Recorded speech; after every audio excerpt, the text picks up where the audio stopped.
po sa lahat ng aking minamahal na kapatid sa pananampalataya at kay Kristo. Ako po si Brother Derp ng Tribes Digos. Sumainyo nawa ang kapayapaan at pag-ibig ng ating Panginoong Kristo. Ang tinapay po ng buhay ngayon ay mababasa sa Proverbs or Kawikaan 29:23 nang sabi rito, ang kayabangan ng tao ang magbibigay sa kanya ng kahihiyan, ngunit ang pagpapakumbaba ang magbibigay sa kanya ng karangalan. Puri ng Diyos sa kanyang salita. Mga kapatid, naaalala niyo ba o nakikilala niyo ba ang tao na nagsabi nito sa Biblia?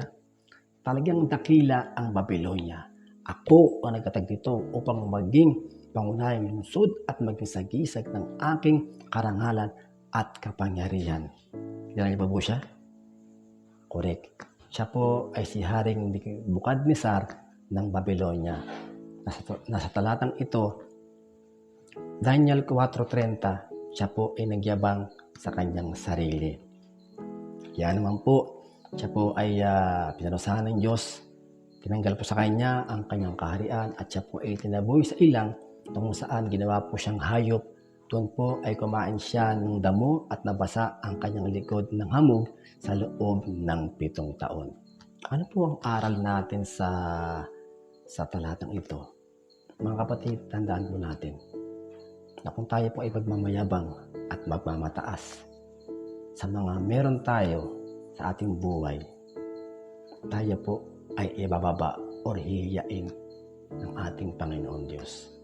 Tandaan po natin ng lahat ng meron tayo, ang lahat na kung meron tayo, ang karangalan, ang kayamanan, ang karangyaan o kalakasan, ariin po natin ay ito ay galing sa Diyos at hindi po galing sa atin. Huwag po tayong magmalaki, mga kapatid, dahil tunay na sinasabi sa salita ng Diyos sa 1 Korinto 1:31 na kung sino man ang nais magmalaki, ang kanyang ipagmalaki ay ang ginawa ng Diyos. At yan po ang ginawa ng Diyos sa buhay natin. Kaya nga po mga kapatid, kung tayo po ay nakakaramdam ng pagmamataas sa sarili natin o sa ibang tao, lalo-lalo na sa ating ministry, kapatid, huwag po tayong magmamataas sapagkat alam ng Diyos ang pagmamayabang mo sa isip, sa salita at sa gawa. Wala pong itatago sa ating Panginoong Jesucristo.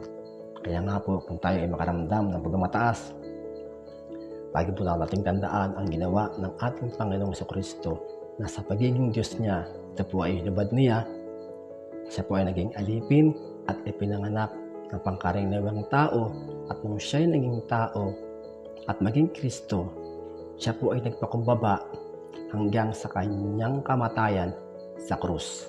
Kung saan ang Diyos ay tinaas siya at siya po ay binigyan ng pangalan ng higit sa lahat ng pangalan.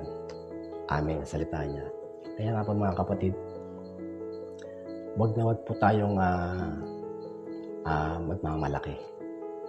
Dahil tayo ay basahan lamang sa mata ng Diyos.